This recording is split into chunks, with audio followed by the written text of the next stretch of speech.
ጠራኝ እኔ ለሌላ ነገር የጠራኸኝ ነው እንጂ መሰለኝ። እኔ አሁንም እኔ ሲጀመር አሁን ሩታም ጠርታኝ እኔ ሩታም ስጠራኝ ለሌላ ነገር ነው መሰለኝ። ሲጀመር እኔ ኤፍሬም ታስሯል፣ ዳኒ ታስሯል። ጭራሽ እሷም ገብታ መጣው በፍጹም አላወኩም። አሁን ነው ማውቀው። ኤፍሬም ትላንትና ባደረጉት ነገር እኔ ደስ ስላላለኝ ወንድሜ ልክ አይደለም ብዬ ከወንድሜ ጋር ቀን ተገናኝተን ከሱ ጋር በጣም ብዙ ነው የተጨቃጨቅነው። እንዳውም እኔ ከቡዜ ጋር መሆኜ ምን እንደሆነ እንድጠይቅልኝ ልጠራት ነበር። እሷም ድንገት ተኝታ ነበር። እኔ አግኝቼ ከሱ ጋር ስንትና ስንት ተጨቃጭቀን ካሁን በኋላ እንደዚህ ነገር በፍጹም አላደርግም ብሎ እንደ ታላቅ ታዞኝ ተስማምቶ እሺ ብለን ተለያይተን አሁን ደግሞ ማታ ላይ ይሄንን ዱብዳ ስሰማ ምን ልበል ታዲያ? ምን እንድል ነው የምትፈልገው? አንደኛ አስረዳው እኮ በቃ የገቡበትን ምክንያት አስረዳው። በቃ እነዚህ ልጆች እኛ እንደ በዚህ ልክ ሰው ጠፍቶብን የሁሉ ነገር እየሆነ እነሱ እየቀለዱ ነበር አይደለ? ስለዚህ እነሱ ተጠርጥረዋል። ኦልሬዲ በቃ በጥርጥር ውስጥ ገብተዋል። ስለዚህ ያ ነገር እስኪረጋገጥ ድረስ ገቡ። አለቀ። 3 ቀንም 4 ቀንም ለምን ሳምንትም አይታሰሩም? ቢያንስ እንኳን ልጁን በእኛ ታናገረውም ወይ? ይኸውልህ ወንድሜ ስማኝ፣ እኔ እኮ አውርቼው ነበር ኤፋን ትናንትና አውርቼው እሺ ብሎኝ ተስማምቶ ጨርሶ ማታ ሳይ ሌላ ነገር ነው የተሰራው። እያላገጡ አይደረግም። ገባ? ልጁ ማየት አለበት በመጀመሪያ ደረጃ ገባ? ለምን መሰለ? ይሄ የሆነ ነገር ከሌለ በስተቀር እንዲህ አይሆንም። ልጁ እናንተ ግን ሲጀምሩ ሁለታችሁ በራሱ ልክ ናችሁ። አንተ ራስህ ልክ ነህ እንዴ? ምንድነው የምታወሩት? ምንድነው የምታወራው? ምንድነው ወንድሜ ስለሆነ አይደለም ባይዘው። እሺ እኔ ወንድሜ አሁን ለምሳሌ ሌላ ሰው ቢሆን ቀድመ አሳሰረው የምትለኝ አንተ ነህ። እሱ ወንድም ስለሆነ አይደለም። በቃ የሚያደርገው ነገር ትክክል ካልሆነ ወንድምም ይሁን መቀጣት ባለበት መንገድ መቀጣት አለበት። ወንድሜ ከሆነ መቀጣት አለበት። ግን እኔ ምን መረጃ ይዘሃል ነው? በቃ ምን መረጃ ይዘሃል? አሁን እኮ ተቀጥቶ እኮ አይደለም በውሸት ነው ያሳሰረው ዴቭ።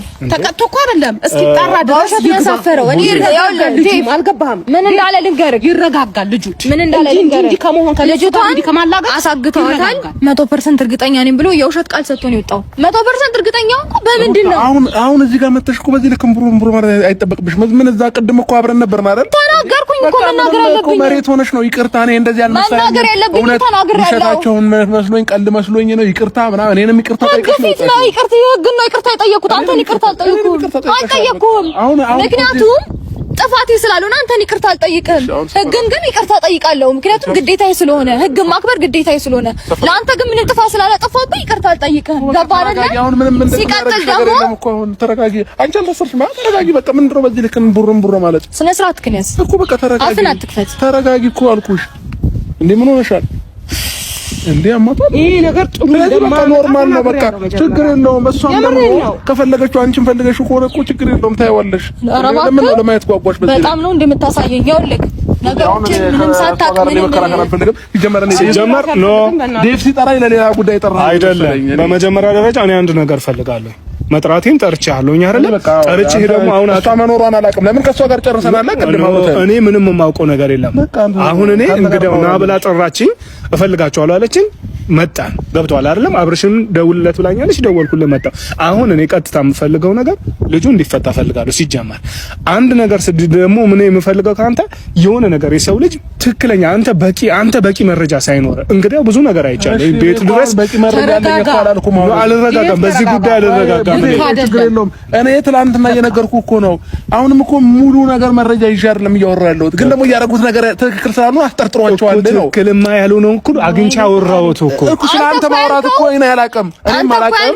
100% እርግጠኛ ነኝ ብለህ ነው። ህግማ አያውቅም። እኔም አላውቅም። ግን ደግሞ እነዚህ ልጆች ተጠርጥረዋል። ስለተጠረጠሩ ደግሞ ይገባሉ። እኔ እኮ የማሳሰርም የማስፈታትም ስልጣን የለኝም እዚህ ጋር ገባክ? ሁላችንም ከህግ በታች ነን። ስለዚህ ይሄን ደግሞ ማመን መቻል አለብን። ልክ ነህ። ሁላችንም ከህግ በታች ነን። ግን ምንም ነገር ቢሆን አንተ ወንድምህ ላይ የዚህን ያህል እርምጃ ተረዳኸኝ አይደል? አንተ አሁን ወንድም የምትለው ወንድምን ስለምትወደው ሊሆን ይችላል።